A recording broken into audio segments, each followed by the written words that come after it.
देवरकर। ये हमारी press conference होने के बाद वो रैली की इंफॉर्मेशन देने के लिए हम दोनों खुद बैठेंगे और वो भी इंफॉर्मेशन आपको देंगे। डॉटर फिल्म के बारे में मैं थोड़ा कुछ आपको पहले कहना चाहूंगी, फिर उनका जो मनोगत है ये सभी लोग व्यक्त करेंगे। पहले सिर्फ आयुर्वेद के ऊपर फिल्म निकालना ऐसा सोचा था और इसके लिए स्टोरी राइटिंग सब चालू था, क्योंकि आयुर्वेद में कैसा है, कायाकल्प है कि आप अच्छी तरीके से अगर ट्रीटमेंट लेते हो, आंवला और दूध, आंवला बॉइल करना है, कुक करना है, उसमें हल्दी डाल के दूध के साथ लेना है। ये जो कायाकल्प करके चिकित्सा आयुर्वेद में बताई गई है। जब मुझे ये फिल्म के लिए बुलाया गया था और जब मुझे स्टोरी सुनाया तो मेरा फर्स्ट इंस्टेंट ये था कि मुझे ये फिल्म करना है।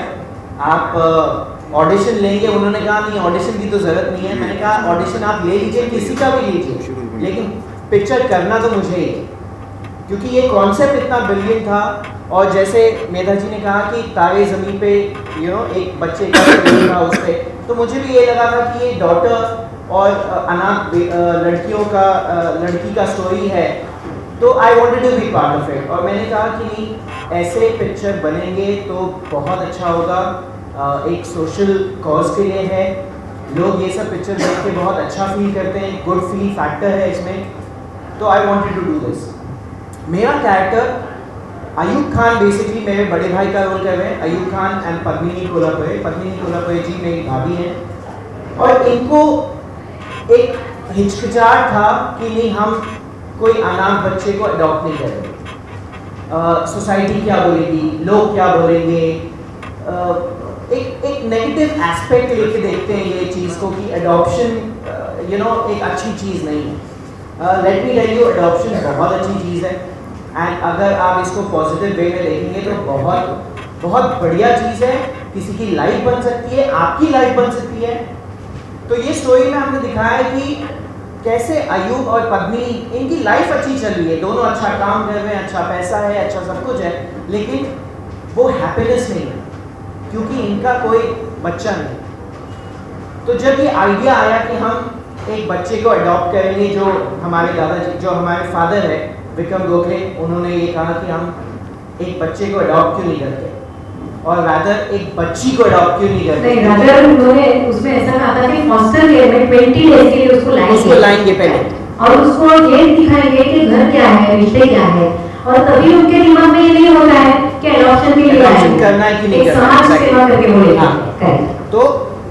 तो एक लड़की आएगी तो वो एक फैमिली को खुशी दे सकती है एंड ऑल दैट। मतलब यहाँ ये था कि लड़के को भी फॉस्टर केयर में ला सकते हैं, बट एक लड़की आएगी तो एक अपनापन रहता है, और उस चीज़ को वो लेके आगे बढ़े। 20 दिन के लिए जब रुचा आई घर पे, तो मैं कॉलेज में था, मैं कॉलेज से आया था, और मुझे इतना अच्छा लगा कि घर पे एक छोटी सी बच्ची जिसके साथ हम खेल सकते हैं, जिसके साथ हम अपना हैप्पीनेस शेयर कर सकते हैं, एक अलग ही माहौल हो जाता है। जैसे कोई, पता है, कोई घर पे नहीं होना तो उसका वो एम्प्टीनेस फील होता है। तो ये 20 डेज में हम लोग को पता चला कि what we were missing. Life हम लोग की सबकी अच्छी चल रही थी, but there was something missing, और वो रुचा ने आके उस फिल्म में कंप्लीट किया। और 20 डेज के बाद जब उसको हम वापस उसके इसमें छोड़ दिए, तो वी वर सो एम्प्टी। हम लोग को ऐसे लगा कि there something amiss in my life, और मज़ा नहीं आ रहा है, और घर पे एक बहुत प्यारा सा चीज़ था वो चला गया। So we started missing her so much. Correct. तो उसमें आपकी लव स्टोरी के बारे में बताइए जरा कुछ। हाँ, तो basically I like this girl, और मैं उसको बता नहीं पाता हूँ, या रादर मैं अपने पेरेंट्स को बता नहीं सकता हूँ कि मैं इस लड़की से प्यार करता हूँ and I want to marry this girl. तो वो पूरा चीज़ रुचा उसको कैसे घर पे लाती है, और कैसे अपने दादाजी बेसिकली विक्रम गोखले और रीमा जी को बताती है कि ये लड़की मेरे लिए अच्छी है, और ये घर पे आएगी तो और शादी करेगी तो बहुत अच्छा होगा। तो ये पूरा एक जेस्चर है। और शूटिंग के टाइम में हम लोग इतना मज़ा किया है, we didn't feel like we were shooting. हम लोग हंसी मजाक में ये पिक्चर कंप्लीट किए हैं, हंसते रहते थे, कितनी बार तो ऐसा हो गया कि हम गिर पड़ते थे, वहाँ विजू माने जी डायरेक्टर एक्शन बोलते थे और हम जमीन पे होते। और पूरा ग्रुप करके बैठते थे एक साथ। हाँ, रीमा जी, विक्रम जी इतना मस्ती करते हैं कि विजू माने को बोलना पड़ता था, भाई थोड़ा तो कॉन्सेंट्रेट कर लो यार। But it was good fun shooting और बहुत अच्छा लगा। एंड आई होप कि आप लोग ये पिक्चर देखें तो आप लोग को भी उतना ही अच्छा लगे जितना हम लोग को। Thank you so much. इनको बाद में आप क्वेश्चन जरूर पूछिए आपके जो मन में है वो। अभी मिली इंद्र जी को मैं कहती हूँ कि बाद में आप उनको क्वेश्चन आंसर्स का जो है वो सिलसिला जारी रहेगा, लेकिन उनके मन में क्या है डॉटर के बारे में। और डॉटर घर की रौनक होती है, अगर घर में डॉटर है तो घर खिला खिला सा रहता है। और बहुत सारे ऐसे मेरे क्लिनिक में भी जो पेशेंट्स आते हैं 10 साल हुआ बच्चा नहीं हुआ है तो मेरे पास आके कहते हैं कि हम अडॉप्ट नहीं करेंगे, अपने खून का बच्चा खून का होता है। तो मैं उनको कहती हूँ कि और कितने साल रुकेंगे, ये जिंदगी की खुशियां है, ये अपनी जिंदगी में लाने के लिए एडॉप्शन ये बहुत अच्छा रास्ता है। उनको भी खुशी मिलती है और आपका भी पूरा घर हंसी मजाक उसको भी खुशी मिलती है। तो जब ये पेशेंट्स को शुरुआत होती है मैंने बताने के लिए, तो एक पेशेंट जब ये पिक्चर देख के प्रीव्यू हम लोगों ने किया था पिक्चर पूरी होने के बाद, तो हमारे साथ जो लेडीज थी उसमें से एक लेडी ने मुझे आके बताया कि मुझे बच्चा नहीं था और मैं एडॉप्शन के लिए डरती थी, लेकिन ये पिक्चर देख के अभी मुझे लगा कि मुझे भी ऐसी लड़की ही चाहिए मेरे घर में, कि इतनी खुशी अपनी लड़की होने से घर में मिलती है, इतना प्यार मिलता है, ये इतना मैंने गंवा दिया इतने सालों में, तो वो मुझे चाहिए। दूसरी एक ने मुझे ऐसा कहा कि मेरा एक बच्चा है लेकिन अभी मैं जाके लड़की एडॉप्ट करने वाली हूँ, क्योंकि लड़की जो घर में रहती है वो पूरे घर को एक अलग सा माहौल बना देती है, पूरे घर को अटैच रहती है। तो मुझे ऐसा लगा ये फिल्म देख के कि घर में लड़की होना बहुत जरूरी है। इसका जो संगीत है मिले नीरज ने किया है, तो वो जो दौर रहा उसमें उन्हें कैसे महसूस हुआ, उन्हें संगीत बनाते समय गीतकार और उनका कैसा रैपो रहा म्यूजिशियंस के साथ, म्यूजिशियंस भी आए हैं यहाँ पे, तो प्लीज मिले नीरज जी आपसे अनुरोध करते हैं। हेलो नमस्कार आप सबको, मिले का नमस्कार। ये मेरी मेधा के साथ दूसरी फिल्म थी, क्योंकि जैसे उन्होंने कहा कि मराठी गोजी नाम की फिल्म मैं कर चुका था और वो मराठी फिल्म थी, और जैसे मेधा ने मुझे कहा कि हिंदी फिल्म करनी है तो आई jumped on that because subject बहुत अलग था, एक सोशल इशू, एक सोशल कॉज है, तो मुझे बहुत अच्छा लगा। और उन्होंने कोई कसर नहीं छोड़ी थी, जो मैंने कहा वो सिंगर्स कैलाश खेर जी है, शान, साधना सरगम, निहिरा जोशी, अच्छे अच्छे सिंगर्स उन्होंने मुझे कहा कि आप कोई प्रॉब्लम नहीं है, आप अच्छे सिंगर्स लो, और बहुत मज़ा आया शान के साथ। शान अभी आ ही रहे हैं, शायद कुछ मिनटों में वो आ जाएंगे यहाँ पे। कैलाश जी के साथ बहुत एक्सपीरियंस अच्छा था।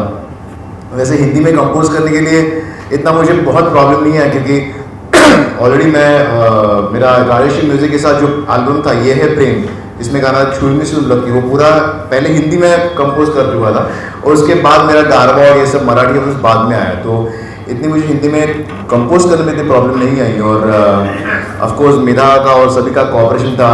सौमित्र जिसकी मेरी लास्ट कम से कम 25-30 साल से ट्यूनिंग है, बिल्कुल मेरे घर के जैसा है वो, तो उसके साथ भी काम करते समय कोई प्रॉब्लम नहीं, और बहुत अच्छे गाने उसने लिखे हैं। हालांकि उसकी भी ये पहली फिल्म है और मेरी भी ये पहली हिंदी फिल्म है, मैंने अब तक हिंदी फिल्म नहीं की है, तो ये मेरी पहली फिल्म रिलीज़ होगी, और उसके लिए मैं मेधा जी का शुक्रिया अदा करना चाहूँगा। तो आप और बाद में अगर आपको कुछ पूछना हो तो definitely you can ask me something. Thanks.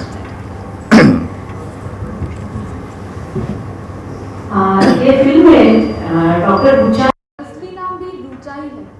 तो जब मैं ये पिक्चर में डिसाइड कर रहे थे कि मेरा नाम क्या होगा, तो जब मुझे पता चला रुचा ही मेरा नाम ये फिल्म में भी होगा, तो मुझे ऐसा लगा कि ये इसमें ये कैरेक्टर से कोरिलेट कर सकूँगी, कि बिकॉज मेरे तो पेरेंट्स है, तो वो जब किरदार करूँगी तो कैसा फीलिंग उस लड़की को होगा, जो बच्चे अनाथ हैं उनको कैसा फीलिंग मिलता होगा, बिकॉज बचपन से ही पूरी रिस्पॉन्सिबिलिटी खुद की उन्हें खुद उठानी पड़ती है। हमें तो पढ़ने के लिए सब माँ बाप खर्चा करते रहते हैं, बट एक अनाथ लड़की की मतलब लाइफ कैसे होगी, ये एक्सपीरियंस मुझे जो मूवी का शूटिंग था तब मैंने बहुत जैसे बताया कि हम बहुत अनाथ आश्रम में जाके उधर बच्चों से मिले कि उनका कैसे लाइफ उधर है वो देखा, लड़कियों को क्या क्या फेस उधर करना पड़ता है, कैसे उनकी ज़िंदगी उधर चलती है वो हमने देखा। पिक्चर में जो मेरा कैरेक्टर है उसके बारे में बताऊँ तो मैं जब छोटी रहती हूँ तो मेरे दादाजी मुझे उधर छोड़ के चले जाते हैं और मुझे कहते हैं कि बेटा तुम यहीं रहना, यही अब तुम्हारा घर है, मैं तुम्हें बहुत सालों के बाद इधर लेने ज़रूर आऊँगा तो तुम इधर ही रहना। तो जो वो लड़की के फीलिंग्स रहते हैं जब बचपन में ही उसे लगता है कि मेरे दादाजी बड़े होकर मुझे लेने ज़रूर आने वाले हैं, तो आश्रम सिर्फ मेरा थोड़े दिन के लिए ही घर है। तो इसके लिए जब वो उधर ही मेरा जो कैरेक्टर है उधर मैं पलने बढ़ने लगती हूँ, उधर वही मुझे घर लगने लगता है, मतलब आश्रम ही मुझे मेरा घर लगने लगता है। उधर के जो व्यवस्थापक है अरुण नलावड़े जी, वो मुझे बहुत प्यार उधर देते हैं। मुझे ऐसे कमी है महसूस होने लगती है कि मेरे माँ बाप नहीं है, क्योंकि मेरे माँ बाप का एक्सीडेंट में देहांत हो चुका रहता है जब मैं बचपन में ही, मुझे पता रहता है। और दादाजी तो बीमार रहते थे, इसलिए वो मेरा पालन पोषण नहीं कर सकेंगे, इसलिए वो लेने आएंगे या नहीं वो भी मुझे इतना पता नहीं। बट उनका जो एक सेंटेंस रहता है कि नहीं मैं तुम्हें ज़रूर लेने आऊँगा, वो मुझे बहुत ऐसा लगता है कि नहीं कुछ भी हो जाए मेरे दादाजी तो मुझे लेने आने ही वाले हैं। बट जो व्यवस्थापक है वो कहते हैं कि नहीं, इस लड़की को पता चलना चाहिए कि परिवार क्या है, रिश्ते क्या है, माँ बाप क्या होते हैं, दादा दादी क्या होता है, मतलब ये जो रिश्ते हैं कैसे एक फैमिली क्या होती है, ये उस लड़की को पता चलना चाहिए। इसलिए वो मुझे 20 दिन के लिए फॉस्टर केयर के थ्रू शास्त्री परिवार में मुझे भेजते हैं। उधर विक्रम गोखले जी और रीमा लागू जी दादा दादी रहते हैं, उनके साथ विक्रम जी मुझे बहुत पहले से ही प्यार देने लगते हैं कि तुम आओ रहो, कैसे फीलिंग्स होते हैं, हम तुम्हें सब प्यार देंगे। रीमा जी को दोनों बच्चे ही रहते हैं, मतलब लड़के ही रहते हैं, तो उन्हें भी एक लड़की क्या होती है, उसका फीलिंग क्या होता है वो चाहिए होता है, इसलिए वो भी बहुत खुश होती है कि एक लड़की घर में आने वाली है। बट उनके जो बड़े बेटे रहते हैं आयुब खान और पद्मिनी जी, वह जो उनकी बहू रहती है, उन्हें वो इतने बिजी रहते हैं अपने करियर के, इतने बिजी रहते हैं करियर में कि उन्हें बच्चा नहीं चाहिए होता है एट दैट टाइम। बट एक बड़े होने के नाते विक्रम जी और रीमा जी को लगता है कि नहीं अभी नहीं सेटल होना चाहिए, अपनी फैमिली खुद की बनानी चाहिए। तो फिर बाद में उधर सब एक परिवार जैसा लगने लगता है। 20 दिन उधर मैं रहती हूँ, बाद में 20 दिन में मुझे फैमिली क्या होती है वो सब पता चलता है, बट फिर भी लगता है कि मेरे दादाजी तो आने वाले, तो ये तो मेरी फैमिली नहीं है। तो मैं 20 दिन के बाद अपने आश्रम में वापस चली जाती हूँ। उनको बहुत दुख होता है कि एक जो लड़की थी वो जो फीलिंग था वो उन्हें भी मिलता है। तो बाद में फिर उधर जाके मुझे पता चलता है कि मेरे दादाजी ने मुझे हमेशा के लिए उधर ही सरेंडर कर दिया है, तो वो मुझे वापस लेने नहीं आने वाले। तो तब मैं क्या डिसीजन लेती हूँ कि मैं एडॉप्शन के लिए रेडी होती हूँ या नहीं होती हूँ, यही एक पिक्चर की कहानी है। और ये जब डॉटर, ये बहुत ही सेंसिटिव टॉपिक है, बिकॉज आजकल की दुनिया में हर लड़की सेफ है या नहीं, ये भी अभी हम लड़कियों को ऐसे लगा है कि सच में हम सेफ है या नहीं।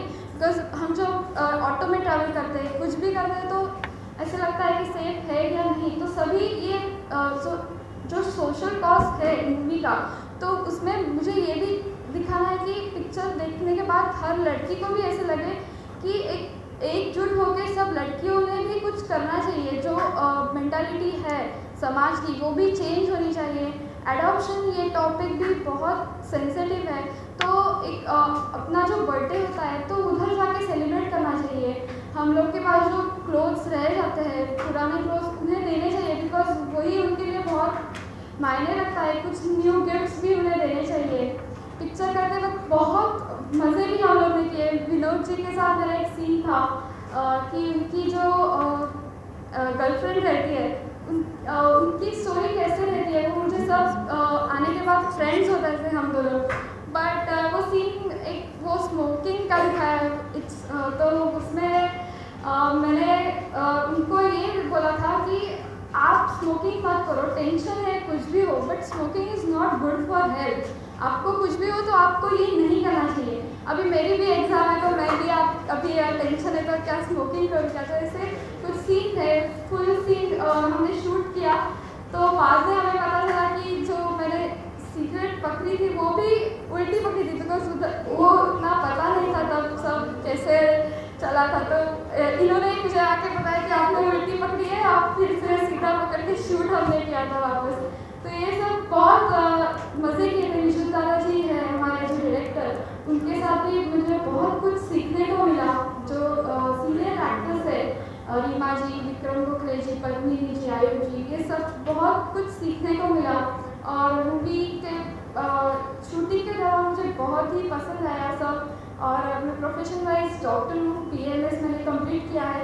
तो अभी मैंने मेरा क्लिनिक भी है, मैं उधर एज ए डॉक्टर बैठती हूँ और मुझे बहुत रिजल्ट मिले। मुझे एज ए डॉक्टर क्या क्या रिजल्ट भी अभी मिलने लगे हैं। तो ये फिल्म आप 24 अप्रैल को रिलीज़ हो रही है, सब ज़रूर देखिए आप भी, और मुझे बहुत सपोर्ट कीजिए। थैंक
नहीं बिल्कुल, फिल्म का नाम ही इतना खूबसूरत है। और मेरे भी 2 बच्चे हैं।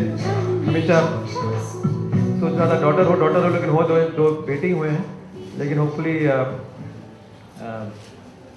डॉटर भी आएगी ज़िंदगी में बहुत जल्दी। अगर ऐसे नहीं तो बेटे लाएंगे एट सम पॉइंट। लेकिन बिल्कुल मैं बहुत खुश हूँ कि इस सब्जेक्ट पर ये फिल्म बन रही है, जहाँ हमारे देश में शायद हम में से जो शहर में रहते हैं या जो अपने ज़िंदगी में रहते हैं, उन्हें ये बात बहुत अजीब या ऑड लगती है कि लोग बेटे बेटी में डिस्पैरिटी करते हैं, इनइक्वालिटी करते हैं। लेकिन जो फैक्ट्स बताती हैं हमारे देश में ये बहुत ज़्यादा हो रहा है। और बेटी बचाओ आंदोलन, जो ये आंदोलन है, उसमें जितना भी काम हो उतना कम है। और अगर इस फिल्म में उस सब्जेक्ट पर बात हुई है तो आई थिंक ये बहुत अच्छी बात है, एक ठोस कदम है। वरना फिल्मों में एंटरटेनमेंट और सेंसेशनलिज्म, इन पर सब्जेक्ट पे पिक्चरें बनती हैं, लोग जाके देखते भी हैं, बहुत मज़ा लेते हैं। लेकिन I think we should have our heart in the right place and use film as a medium where we can talk about the right issues. मैं बहुत खुश हूँ कि मैम सब मिलकर इस तरह की एक फ़िल्म बनाए हैं, जहाँ बताते हैं कि अगर आप बेटी अपनी भी नहीं है लेकिन आप उन्हें अडॉप्ट करो, उन्हें एक नई ज़िंदगी दो, उन्हें खुशियाँ दो, और फिर देखिए कि वो आपके लिए it's such a wonderful feeling जब आप किसी के लिए कुछ करते हैं। और कहते हैं कि क्या बोलते हैं वो, son is a son till he has a wife, but a daughter is a daughter all for all the life, isn't it? तो ये बात सही है और मैं बहुत खुश हूँ। और ऑफ कोर्स मैं आज खास कोई शान बनकर नहीं आया हूँ, मैं बस मिलन जी के एक हम पुराने दोस्त हैं और उन्होंने बस फ़ोन किया, बोला आना है, तो मैं पहुँच गया। थोड़ा सा लेट पहुँचा हूँ, sorry for that, but I am so happy that music is out. और ऐसे म्यूज़िकल लोग जिनमें मतलब एक रग रग में जिनमें म्यूज़िक है, इनकी आवाज़ में इतनी मिठास है, इनकी म्यूज़िक में एक पोइट्री है, तो ऐसे लोगों का म्यूज़िक सामने आए तो I think it's a good thing for music. And so I wish Milne ji all the very best, that the music is appreciated and loved. और क्योंकि आपने मेरा गाना प्रोमो में नहीं सुना, मैं आपको लाइव गा देता हूँ। बिल्कुल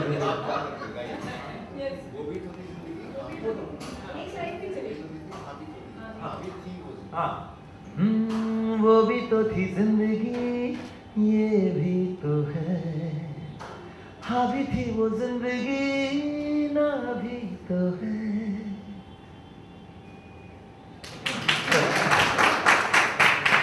दो लाइन में अगर बात कह सकते हैं तो फिर लंबा गाना क्या करेगा, यही है। Thank you. अगर हाँ, गोड़ गोड़ खा, गोड़ गोड़ बोला नहीं, गोड़ गोड़ संगीत लोगों के सामने रखा है। आई का है, वेलकम।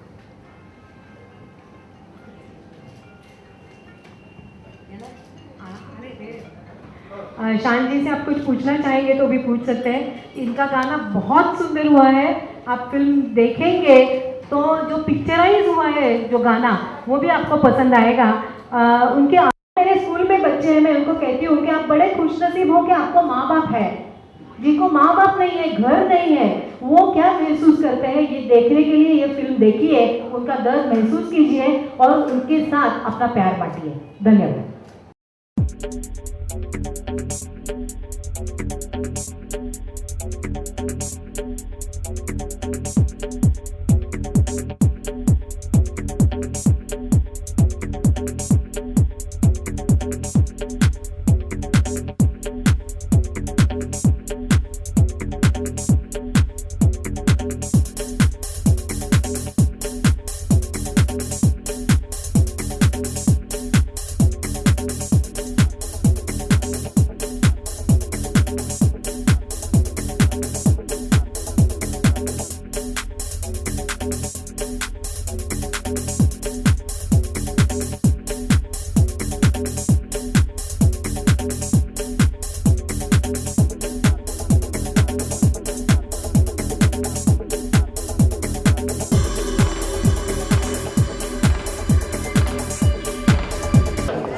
सबसे पहले तो आपके गाने के बारे में जानना चाहेंगे, किस तरह से कनेक्ट करेगा फिल्म से गाना, क्योंकि सब्जेक्ट काफ़ी बात करें तो आजकल बेटियां सेफ नहीं है, तो क्या लगता है कि आप क्या मानते हैं इस बारे में?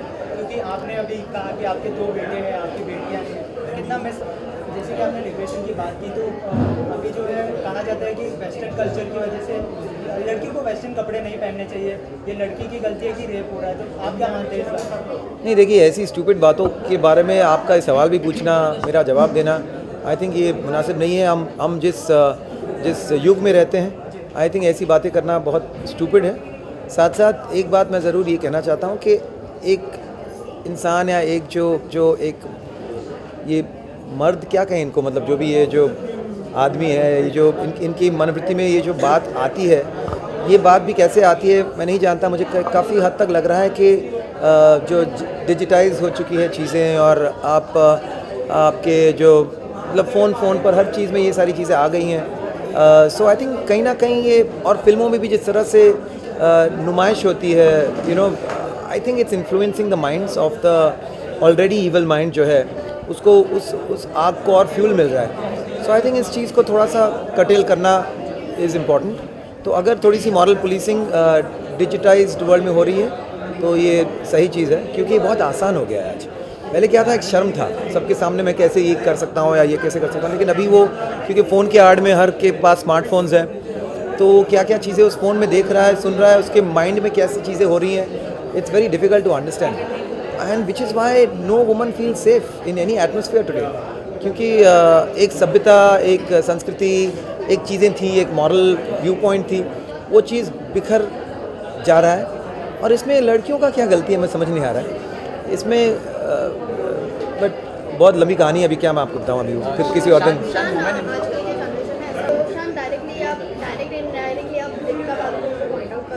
नहीं, दीपिका पादुकोण को पॉइंट आउट करना है किसी, मैं जस्ट कह रहा हूँ कि आज की ये जो जनरेशन की जो सबक है, इसमें there are so many social issues that you can address, you can talk about, which would help the youth. You know, you talk about selfless acts, you talk about helping people who are not so fortunate, the less fortunate. इससे आपको वाकई में मन में आपको खुशी मिलती है, आपको लगता है कि मैं आया हूँ दुनिया में, मैं कुछ अच्छा करके जा रहा हूँ, किसी को कुछ अच्छा, किसी के लिए कुछ सेवा करके जा रहा हूँ। इट्स अ नाइस थिंग, आप करते रहो, अच्छी बात है, लेकिन सिर्फ खुद के लिए जीना, खुद की जो पसंद है मैं वही करूँगी या करूँगा, चाहे लड़की हो लड़का है, I don't think it makes any sense. Well being in a social world, और ये चीज़ें हानिकारक है। इन चीज़ों से, उससे पहले ही उन्होंने डिप्रेशन पर जो बात कही, दैट स्टिल मेक सेंस, लेकिन इन चीज़ों से आपकी डिप्रेशन बढ़ने वाली है। Because if you don't get what you want and all you want is want, then it's a difficult thing. कहीं ना कहीं संतुष्टि, contentment is important. It's not compromise. It is just about wanting peace over power. We can't keep moving for power all the time. Power will just make us more hungry, more crazy. मैं देख रहा हूँ कि youth only want more power. They want to have more control. They want to lead their lives the way they want it. There is no compromise. Compromise is a horrible, evil word. I don't think that's true. आप किसी और के लिए कुछ करेंगे, आपको उससे खुशी मिलेगी. आप करके तो देखिए. खुद के लिए जीना तो बहुत आसान है. आजकल जैसे देख रहे हैं कि ज़्यादा करके जो एक्टर और एक्ट्रेस हैं वो मूवी में खुद ही गाना पसंद करते हैं, तो इस पर क्या? तो अच्छी बात है ना, अगर अपनी मूवी में खुद गा रहे हैं, वेस्ट में ऐसा ही होता है, सब गाते हैं. और आजकल उस तरह की गाने भी और सिंप्लीफाइड हो गई हैं, और अगर खुद गा रहे हैं तो ये बहुत अच्छी बात है. मैं दिल से कह रहा हूँ कि ये बहुत अच्छी बात है, और इसे और इनकरेज करना चाहिए. Producers, directors should push actors to sing for themselves.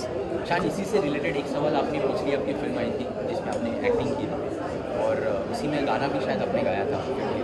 कहीं ऐसा कहा जा सकता है कि आप एक्टिंग में एक बार फिर से दिखाई देंगे एक्टिंग? नहीं, ऐसा कुछ नहीं था. वो बस दोस्ती में हुआ था और मज़ा आया. I enjoyed the whole experience. लेकिन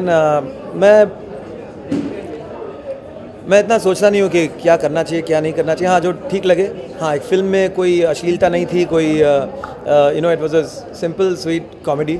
लोगों ने देखी भी नहीं कोई बात नहीं, लेकिन मज़ा आया. And I am happy that अगर मेरे बच्चे भी देखें तो दे वोंट बी हाँ, उसमें मैंने एक सीन में लड़की बना था. वो थोड़ा सा मेरे लड़के देख के बोले कि ये क्या चक्कर है.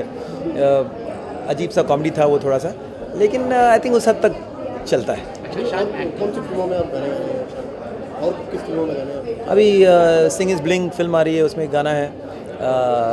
पीके गाना लोगों ने बहुत पसंद किया, 4 कदम. लेकिन आजकल गाना कौन सा है, जब तक फिल्म रिलीज़ नहीं होती है ना, कहना मुश्किल होता है, क्योंकि गाने बदल जाते हैं, सिंगर बदल जाता है, बहुत सारी चीज़ें हो रही हैं. सो मैं बस क्या कहते हैं वो, करो भूल जाओ फल की, क्या था वो गीता का लाइन. हाँ, बस.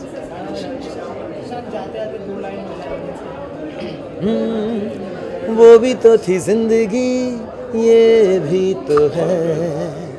हाँ भी थी वो जिंदगी, ना भी तो है. शान, एक सवाल आपसे करना चाहूँगा कि हाल ही में शशि कपूर साहब को दादासाहेब फाल्के अवार्ड से नवाजा, कुछ कमेंट करना चाहेंगे आप? मैं बहुत छोटा इंसान हूँ यार इन सारी बातों पे कमेंट करना, और ये बहुत अच्छी बात है. और उन्हें ऐसे जो हमारे लेजेंड्स हैं, जिन्होंने इतना अच्छा काम किया है, जिन्होंने कितना कुछ किया है. Shashi Kapoor ji is an institution by himself, चाहे थिएटर में हो, चाहे फिल्मों में हो, चाहे as an actor, as a producer. Is a brilliant very charming handsome hero, और उन्हें अवार्ड मिला है तो बहुत अच्छी बात है. इसमें सबकी वही राय होगी. लेकिन मैं अपने बारे में एक बात कहना भूल गया था कि हाल ही में हम लोग अभी कंपोजिंग कर रहे हैं. मैंने एक इट्स न्यू नेम, सुपरबिया के तहत काफ़ी फिल्मों में हम लोग म्यूज़िक कर रहे हैं, और आने वाले सालों में आप ज़रूर उन गानों को सुनेंगे, देखेंगे. So I am very excited about Superbia and hope that it does well.